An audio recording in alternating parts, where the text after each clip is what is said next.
Bonjour et bienvenue sur autoplus.fr. Au sommaire aujourd'hui, Jean-Louis Moncey nous donne des nouvelles des transferts en F1. Volvo travaille sur la sécurité des voitures électriques, des images exclusives des triplettes de Bonneville et pour finir, une Formule 1 en t-shirt.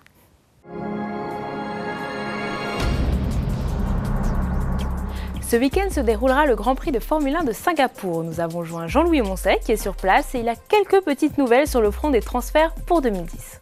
Je pense que c'est une question d'heures, voire de jours, pour dire que Alonso sera chez Ferrari et sera officiellement annoncé. Raikkonen repart chez McLaren Mercedes, qui a été la grande équipe de ses débuts. Je dis bien la grande équipe car il a vraiment débuté chez Sauber.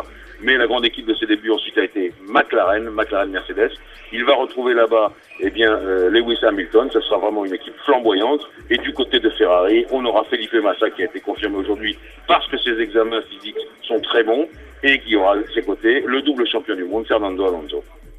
Volvo travaille actuellement d'arrache-pied pour garantir la sécurité dans les véhicules électriques. Les batteries entraînent en effet de nouveaux défis car elles sont placées dans le coffre contre la banquette arrière.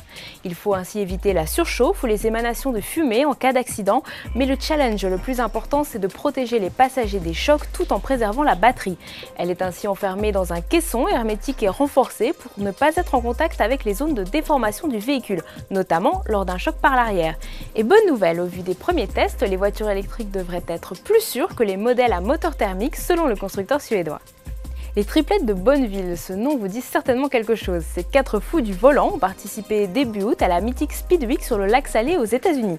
Alors la Speed Week, c'est une course de vitesse qui réunit les engins les plus farfelus et nos amis des triplettes ont plutôt assuré 5 records du monde de vitesse dans la besace après les 4 premiers trophées glanés en 2008. Pour leur deuxième participation, nos amis sont partis avec 3 machines et la star de l'équipe, c'est elle, la Saline Contender.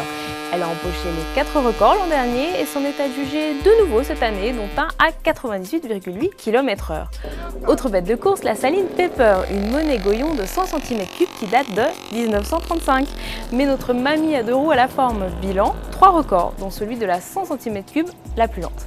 Troisième membre mécanique de l'équipe, la Saline Warrior, une Reliant Rialto avec sous le capot un moteur de moto Suzuki. Mais pour sa première participation, les conditions ont joué contre la voiture anglaise à 3 roues. 10% d'humidité et 45 degrés, résultat, moteur cassé. Mais pas de panique, la Saline Warrior retrouvera Bonneville l'an prochain, comme les triplettes, pour, on l'espère, de nouveaux records. Et pour finir, une petite vidéo insolite. Des employés de Puma ont réalisé une monoplace de F1 aux couleurs de Ferrari à base de t-shirts, casquettes, chaussures, bref, tout ce qui ressemble à des vêtements. Puma est en effet le partenaire de la Scuderia. Allez, on vous laisse admirer le travail. Bon week-end sur autoplus.fr.